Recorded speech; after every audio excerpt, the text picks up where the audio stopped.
Students good morning science studio channel ਦੇ ਵਿੱਚ ਤੁਹਾਡਾ ਫਿਰ ਤੋਂ ਸਵਾਗਤ ਹੈ। ਬੇਟਾ ਆਪਾਂ 10th ਕਲਾਸ ਦਾ ਚੈਪਟਰ 5th ਕਰ ਰਹੇ ਹਾਂ ਪੀਰੀਓਡਿਕ ਕਲਾਸੀਫਿਕੇਸ਼ਨ ਆਫ ਐਲੀਮੈਂਟਸ। ਅੱਜ ਦਾ 3rd ਲੈਕਚਰ ਹੈ।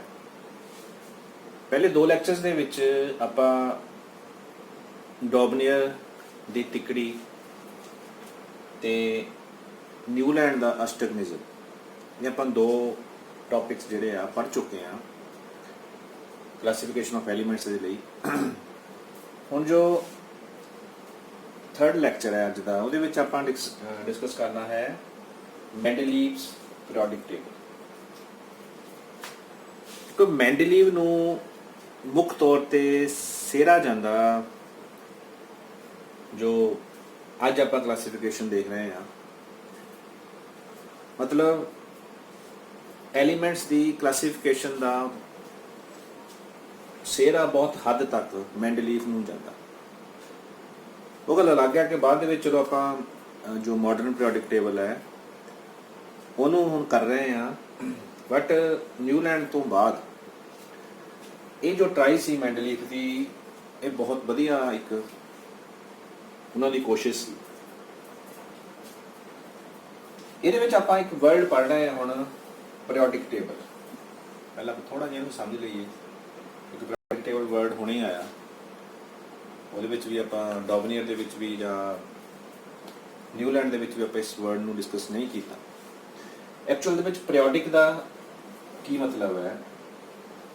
ਪੀਰੀਓਡਿਕ ਤੋਂ ਭਾਵ ਹੈ ਕਿ ਐਲੀਮੈਂਟਸ ਜਿਹੜੀਆਂ ਜਿਨ੍ਹਾਂ ਦੀਆਂ ਪ੍ਰੋਪਰਟੀ ਜਿਹੜੀਆਂ ਸਿਮਿਲਰ ਹੁੰਦੀਆਂ वो किसी पर्टिकुलर टाइम तो बाद अपनी प्रॉपर्टीज नूं रिपीट कर दे। ठीक है, आप पीरियोडिक मोशन की गल की हुई है कि आवर्ती गति आप गल कर लीए है ना, कि एक क्लॉक है, पेंडुलम है, पेंडुलम वाला क्लॉक है और पेंडुलम देखते हैं आप लगातार इहदा मूव कर रहे हैं, वो पीरियोडिक मोशन है उसकी। ओके, आवर्ती गति है। इदा ही पीरियोडिक मीन आवर्ती का मतलब यही आ कि कुछ एलीमेंट्स जिहड़े आ एक पर्टिकुलर टाइम तो बाद अपनी प्रॉपर्टी नूं रिपीट करते। दैट्स वाई द नाम पीरियोडिक पिया। टेबल का मतलब की है कि टेबल बनाया हुआ मैं मैंडलीव का पीरियोडिक टेबल, ठीक है, एक टेबल फॉर्म दे विच है। दैट्स वाई इहनूं असीं पीरियोडिक टेबल कह दित्ता। आपां डॉबनियर की गल कीती सी, उहने एलीमेंट्स नूं क्लासीफाई कीता on the basis of their increasing atomic mass, उन्होंने परमाणु पुंज के वाधे करन दे विच। न्यूलैंड ने भी उही कीता। न्यूलैंड ने भी एलीमेंट्स नूं उहदे परमाणु पुंज के वाधे करन विच ही अरेंज कीता। फर्क सी थोड़ा जिहा उहनां दे विच आपां पढ़ चुके हैं। मैंडलीव ने भी एलीमेंट्स नूं उहनां दे इनक्रीजिंग एटॉमिक मास के बेस ते ही क्लासीफाई कीता। मतलब तिन्नां दा बेसिक सिद्धांत आपां कह लईए इक्को ही है। उन्होंने एटॉमिक मास नूं बेस मन्निया इस क्लासीफिकेशन के वास्ते। ठीक, नाल दी नाल मैंडलीव ने एक पॉइंट होर ऐड कर दिता इहदे विच। उन्हें यह कहा कि एटॉमिक मास तो है ही है, उहदे नाल उन्हें एलीमेंट्स नूं उन्हां दियां प्रॉपर्टीज़ के बेस ते भी क्लासीफाई किया। ठीक है, कैमिकल प्रॉपर्टीज या फिजिकल प्रॉपर्टीज। कैमिकल प्रॉपर्टीज में उन्हें बेस लिया कि जिन्ने भी एलीमेंट्स उदों नोन सी, उदों at the time of Mendeleev 63 elements उदों नोन सी। ठीक है, एंड एलीमेंट्स उदों पता सी। उन्हें की कीता, एक सिंपल जिहा मैथड लिया, उन्हें 63 कार्ड ले लें। ओके, कार्ड ले लें, कार्ड के उपर 63 एलीमेंट्स का नाम लिख लिया। ओके, फिर उन्होंने कैमिकल प्रॉपर्टीज नूं उस कार्ड के उपर लिख लिया। एक कैमिकल प्रॉपर्टी नूं आपां मान लिया उपर लिख लिया। की बेस लिया उन्हें एलीमेंट्स का रिएक्शन करवाया ऑक्सीजन नाल ते हाइड्रोजन दे नाल। इत्थे मैं लिखा हुआ ऑक्साइड्स ते हाइड्राइड्स तुहाडे पीरियोडिक टेबल दे विच हैगा आ कि उन्हें एलीमेंट्स नूं ऑक्सीजन नाल रिएक्ट करवाया तो ऑक्साइड्स बने, हाइड्रोजन नाल रिएक्ट करवाया तो ਹਾਈਡਰਾਈਡਸ ਬਣੇ। ਹੁਣ ਜੋ ਆਕਸਾਈਡ ਬਣੇ ਜਾਂ ਹਾਈਡਰਾਈਡ ਬਣੇ ਉਹ ਕਿੱਦਾਂ ਦੇ ਬਣੇ, ਉਹਦੇ ਬੇਸ ਤੇ ਉਹਨੇ ਕਹਿਤਾ ਕਿ ਇਹਨਾਂ ਦੀ ਕੈਮੀਕਲ ਪ੍ਰੋਪਰਟੀ ਸੇਮ ਹੈ। ਫੋਰ ਐਗਜ਼ਾਮਪਲ ਆਪਾਂ ਇੱਥੇ ਗੱਲ ਕਰ ਲਈਏ, ਉਹਨੇ ਆਪਣੇ ਪੀਰੀਓਡਿਕ ਟੇਬਲ ਨੂੰ ਗਰੁੱਪਸ ਦੇ ਵਿੱਚ ਤੇ ਪੀਰੀਅਡਸ ਦੇ ਵਿੱਚ ਵੰਡ ਦਿੱਤਾ। ਓਕੇ, ਇੱਥੇ ਮੈਂ ਲਿਖਿਆ ਹੋਇਆ ਦੇਖੋ, group 1 G2 mean group 2, group 3, group 4, group 5, group 6, group 7, group 8, 8 ਗਰੁੱਪਾਂ ਦੇ ਵਿੱਚ ਵੰਡ ਦਿੱਤਾ। ਓਕੇ, ਔਰ ਗਰੁੱਪ ਦੇ ਵਿੱਚ ਅਪ ਟੂ ਡਾਊਨ ਮਤਲਬ ਵਰਟੀਕਲ ਰੋਜ਼ ਨੂੰ ਗਰੁੱਪ ਕਹਿਤਾ, ਔਰ ਵਰਟੀਕਲ ਰੋਜ਼ ਦੇ ਵਿੱਚ ਜਿੰਨੇ ਵੀ ਐਲੀਮੈਂਟਸ ਉਹਨੇ ਰੱਖੇ ਉਹਨਾਂ ਦੀਆਂ ਪ੍ਰੋਪਰਟੀਜ਼ ਇੱਕ ਦੂਜੇ ਨਾਲ ਮਿਲਦੀਆਂ ਸੀ। ਕਿੱਦਾਂ ਮਿਲਦੀਆਂ ਸੀ? ਇਹ ਫਾਰਮੂਲਾ ਲਿਖਿਆ ਦੇਖੋ, R2O ਮੀਨਸ, ਜਦੋਂ R ਮੀਨਸ ਐਲੀਮੈਂਟ, ਜਿਹੜੇ ਵੀ ਐਲੀਮੈਂਟ ਦੀ ਆਪਾਂ ਗੱਲ ਕਰਾਂਗੇ that is R। O oxygen ਨਾਲ ਰਿਐਕਟ ਕਰਵਾਇਆ, ਇੱਥੇ ਵੀ R ਹੈ, ਐਲੀਮੈਂਟ H ਨਾਲ ਰਿਐਕਟ ਕਰਵਾਇਆ, ਤੇ ਕੀ ਬਣਿਆ? ਹੁਣ ਇਹਦੇ ਵਿੱਚ ਦੇਖੋ ਤੁਸੀਂ, R ਜਦੋਂ ਆਕਸੀਜਨ ਨਾਲ, ਮਤਲਬ ਫਸਟ ਗਰੁੱਪ ਦੇ ਐਲੀਮੈਂਟਸ ਜਦੋਂ ਆਕਸੀਜਨ ਨਾਲ ਕੰਬਾਈਨ ਕਰਨਗੇ they will form R2O mean hydrogen oxygen ਨਾਲ ਕੰਬਾਈਨ ਕਰੇਗਾ ਤਾਂ H2O, लिथियम करेगा Li2O, सोडियम करेगा तो Na2O, मीन्स सारे दे सारे सेम ऑक्साइड्स बनते हैं। क्लियर? लिथियम ने ऑक्सीजन ਨਾਲ ਕੰਬਾਈਨ ਕੀਤਾ ਤਾਂ ਇਹ ਬਣੇਗਾ R मीन लिथियम। अगर सोडियम की गल कर लीए R mean sodium. Clear? Potassium की गल कर लीए R मीन पोटाशियम। सारे दे कंपाउंड ਜਿਹੜੇ ਬਣਨਗੇ ਐਲੀਮੈਂਟਸ ਦੇ ਉਹ R2O ਹੀ ਬਣਨਗੇ। ਇਨ ਦਾ ਸੇਮ ਮੈਨਰ RH लिथियम ना कंबाइन करूंगा LiH, सोडियम ना करेगा NaH, पोटाशियम ना करेगा KH। ये सारे के सारे एलिमेंट्स फर्स्ट ग्रुप ਦੇ ਇਦਾਂ ਹੀ ਕੰਬਾਈਨ ਕਰਕੇ ਇਹੀ ਕੰਪਾਊਂਡ ਬਣਾਉਣਗੇ। ਕਲੀਅਰ? ਸੇਮ ਗਰੁੱਪ 2 ਦੇ ਵਿੱਚ ਵੀ ਓਕੇ, ਆਪਾਂ ਦੇਖ ਰਹੇ ਹਾਂ ਕਿ BeO ਬਣੇਗਾ, ਮੈਗਨੀਸ਼ੀਅਮ MgO ਬਣਦਾ ਹੈ, CaO ਬਣਦਾ ਹੈ। Okay, and H2 mean BeH2 बनेगा, MgH2 बनेगा, CaH2 बनेगा। दैट मीन इन्हां तो सानू पता लग गया उन्हां दी केमिकल प्रॉपर्टीज की है। क्लियर? मीन्स इन्हें एलीमेंट्स नू उहदे इंक्रीजिंग एटॉमिक मास दे बेस ते तां लिया ही लिया, सैकेंडली उन्हें उहनू ऑक्सीजन ते हाइड्रोजन नाल कंबाइन करा के उन्हां दी केमिकल प्रॉपर्टीज नू भी नाल बेस में। ओके, किन्ने कुछ एलीमेंट्स का टेबल बनाया हुआ देखो है ना। हाइड्रोजन है, हाइड्रोजन तो बाद हीलियम फिर है नहीं, ये मैं पिछली बार गल की थी ना, क्यों तो लभा नहीं सी।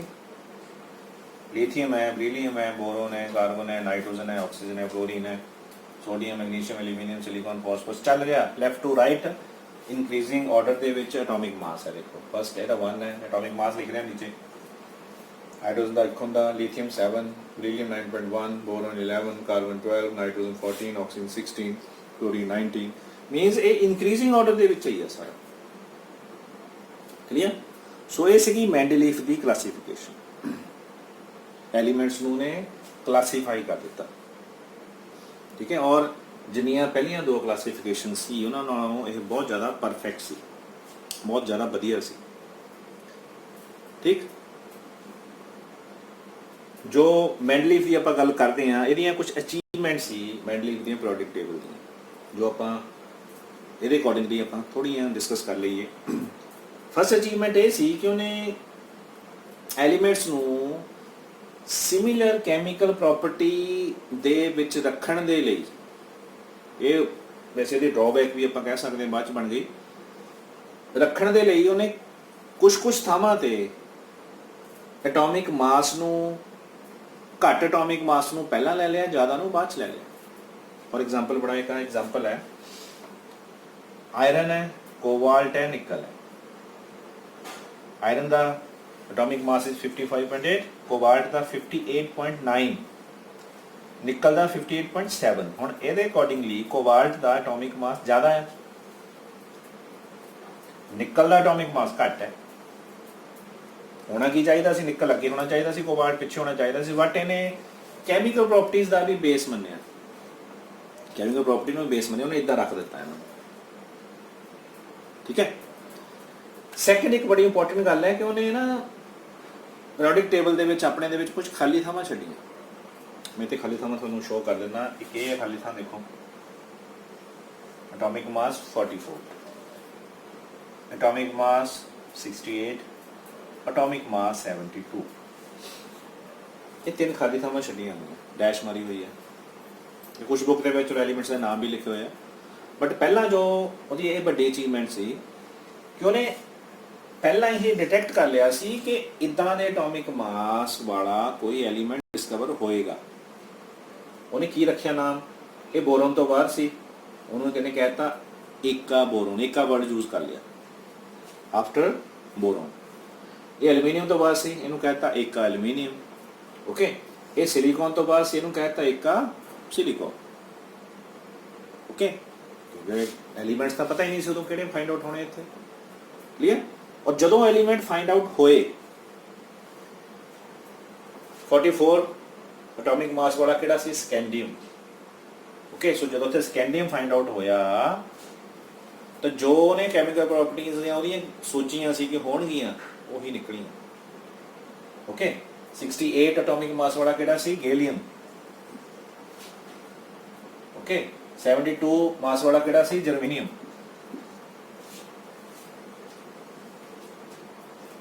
बिल्कुल प्रॉपर्टी ਜਿਹੜੀਆਂ ਇਹਨਾਂ ਦੀਆਂ ਉਹ ਮਿਲਦੀਆਂ ਸੀ। ਓਕੇ, ਜਿਹਨੂੰ ਉਹਨੇ ਏਕਾ ਬੋਰੋਨ ਕਿਹਾ, ਏਕਾ ਐਲੂਮੀਨੀਅਮ ਕਿਹਾ, ਏਕਾ ਸਿਲੀਕॉन ਕਿਹਾ, ਜਦੋਂ ਇਹ ਐਲੀਮੈਂਟ ਫਾਈਂਡ ਆਊਟ ਹੋਏ ਤਾਂ ਉਹਨਾਂ ਦੀਆਂ ਪ੍ਰੋਪਰਟੀਜ਼ ਬਿਲਕੁਲ ਮਿਲਦੀਆਂ ਸੀ। ਉਹਨਾਂ ਦਾ ਐਟੋਮਿਕ ਮਾਸ ਵੀ ਅਪਰੋਕਸੀਮੇਟਲੀ ਲਗਭਗ ਬਰਾਬਰ ਹੀ ਸੀ, ਇੱਕ ਅੱਧੇ ਦਾ ਫਰਕ ਹੋਏਗਾ। ਓਕੇ, ਸੈਕੰਡਲੀ ਜੋ ਕੰਪਾਊਂਡ ਬਣਾਉਂਦਾ ਸੀ ਉਹ ਵੀ ਉਹੀ ਬਣਾਉਂਦਾ ਸੀ। ਠੀਕ ਹੈ, ਸੋ ਇਸ ਲਈ ਆਪਾਂ ਕਹਿ ਸਕਦੇ ਹਾਂ ਕਿ ਇਹ ਵੀ ਇਹਦੀ ਬਹੁਤ ਹੀ ਇੱਕ ਵੱਡੀ ਜਿਹੜੀ ਆ ਉਹ ਅਚੀਵਮੈਂਟ ਸੀ, ਅਗਰ ਆਪਾਂ ਮੈਂਡਲੀਵ ਦੇ ਪੀਰੀਓਡਿਕ ਟੇਬਲ ਦੀ ਗੱਲ ਕਰੀਏ।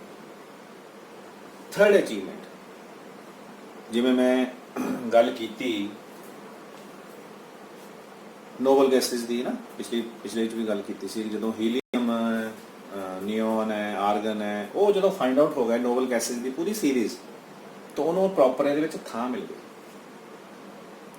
ਓਕੇ, ਉਹਦੇ ਲਈ ਪ੍ਰੋਪਰ ਥਾਂ ਇੱਥੇ ਮਿਲ ਗਈ ਉਹਨੂੰ। ਸਾਰੇ ਦੇ ਸਾਰੇ ਐਲੀਮੈਂਟਸ ਜਿਹੜੇ ਆ ਐਜ਼ ਸੱਚ ਦੀ ਆ ਉਸੇ ਫਾਰਮ ਦੇ ਵਿੱਚ ਉਹਨੂੰ ਉਹਨਾਂ ਦੀ ਜਗ੍ਹਾ ਮਿਲ ਗਈ। ਓਕੇ, ਸੋ ਇਹ ਜਿਹੜੀਆਂ ਉਹਦੀਆਂ ਸੀ ਅਚੀਵਮੈਂਟਸ। ਹੁਣ ਅਗਲੀ ਲਾਸਟ ਗੱਲ ਜਿਹੜੀ ਹੈਗੀ ਹੋਗੀ ਡਰਾਬੈਕਸ। ਇਹਦੀਆਂ ਵੀ ਕੁਝ ਲਿਮਿਟੇਸ਼ਨਸ ਹੋਈਆਂ। ਕਿਹੜੀਆਂ ਲਿਮਿਟੇਸ਼ਨ ਸੀ? ਨੰਬਰ 1, ਇਹਦਾ ਜੋ ਬੇਸ ਸੀਗਾ that was increasing atomic mass. Okay, ਜਦੋਂ ਬਾਅਦ ਦੇ ਵਿੱਚ ਆਈਸੋਟੋਪ ਫਾਈਂਡ ਆਊਟ ਹੋਏ। ਆਈਸੋਟੋਪਸ ਕੀ ਹੁੰਦੇ ਆ? ਤੁਸੀਂ ਪ੍ਰੀਵੀਅਸ ਕਲਾਸਿਸ ਦੇ ਵਿੱਚ ਪੜ੍ਹਿਆ ਹੋਵੇਗਾ। ਜਦੋਂ ਆਈਸੋਟੋਪਸ ਫਾਈਂਡ ਆਊਟ ਹੋਏ ਤਾਂ ਉਹਨਾਂ ਲਈ ਪ੍ਰੋਪਰ ਥਾਂ ਨਹੀਂ ਸੀ, ਉਹਨਾਂ ਲਈ ਪ੍ਰੋਪਰ ਥਾਂ ਨਹੀਂ ਮਿਲੀ। ਕਿੱਦਾਂ? ਹੁਣ ਅਗਰ ਆਪਾਂ ਕੁਝ ਆਈਸੋਟੋਪਸ ਦੀ ਗੱਲ ਕਰ ਲਈਏ, ਫॉर एग्जांपल ਪਹਿਲਾਂ ਆਈਸੋਟੋਪ ਹੁੰਦੇ ਕੀ? ਆਈਸੋਟੋਪ ਉਹ ਹੁੰਦੇ ਆ ਜਿਨ੍ਹਾਂ ਦਾ ਐਟੋਮਿਕ ਮਾਸ ਜਿਹੜਾ ਆ ਉਹ ਡਿਫਰੈਂਟ ਹੁੰਦਾ। ਐਟੋਮਿਕ ਨੰਬਰ ਜਿਹੜਾ ਆ that is always same, but ਜਿਹੜਾ ਐਟੋਮਿਕ ਮਾਸ ਹੈ ਉਹ ਡਿਫਰੈਂਟ ਹੁੰਦਾ। ਜਦੋਂ ਫਿਰ ਆਈਸੋਟੋਪ ਮਿਲ ਗਏ ਇਹਦੇ ਵਿੱਚ ਉਹਨਾਂ ਨੂੰ ਥਾਂ ਹੀ ਨਹੀਂ ਮਿਲੀ, ਕਿਉਂਕਿ ਐਟੋਮਿਕ ਮਾਸ ਦੇ ਬੇਸ ਤੇ ਨਾ ਐਕਸਪੈਂਸ਼ਨ ਦਿੱਤੀ ਸੀ। ਜਦ ਐਟੋਮਿਕ ਮਾਸ ਹੀ ਇੱਕ ਨਹੀਂ ਰਿਹਾ ਤਾਂ ਉਹ ਕਿੱਦਾਂ ਉਹਨੂੰ ਇੱਕੋ ਐਲੀਮੈਂਟ ਨੂੰ ਦੋ ਥਾਵਾਂ ਦੇ ਦੇਵੇ। ਠੀਕ ਹੈ, ਸੋ ਇੱਕ ਵੱਡੀ ਪ੍ਰੋਬਲਮ ਸੀ। ਕਲੀਅਰ? ਪਹਿਲਾਂ ਤਾਂ ਆਈਸੋਟੋਪ ਕਲੀਅਰ ਹੋਣਾ ਚਾਹੀਦਾ ਕਿ ਜਿਹਨਾਂ ਦਾ ਐਟੋਮਿਕ ਮਾਸ ਡਿਫਰੈਂਟ ਹੈ, atomic number is same, they are isotopes. ਕਿਉਂਕਿ ਹਾਈਡਰੋਜਨ ਦੇ ਵੀ ਆਈਸੋਟੋਪ ਹੁੰਦੇ ਆ। ਹਾਈਡਰੋਜਨ ਹੈ, ਡਿਊਟੇਰੀਅਮ ਹੁੰਦਾ, ਟ੍ਰਾਈਟੀਅਮ ਹੁੰਦਾ, ਕਾਰਬਨ ਦੇ ਵੀ ਆਈਸੋਟੋਪਸ ਹੈ। ਓਕੇ, ਕਾਰਬਨ ਦਾ ਜਿਹੜਾ ਆਪਾਂ ਨੰਬਰ ਕਰਦੇ ਹਾਂ 12 ਹੈ, 14 ਵੀ ਐਗਜ਼ਿਸਟ ਕਰਦਾ। ਕਲੀਅਰ? ਹੁਣ ਜੇ ਕਾਰਬਨ 14 ਵੀ ਆ, ਕਾਰਬਨ 12 ਵੀ ਆ, ਤਾਂ ਉਹ ਕਿੱਥੇ ਰੱਖਿਆ ਜਾ ਸਕਦਾ? ਕਹੀ ਨਹੀਂ ਸੀ ਜਗ੍ਹਾ ਹੋਈ। So that was big problem.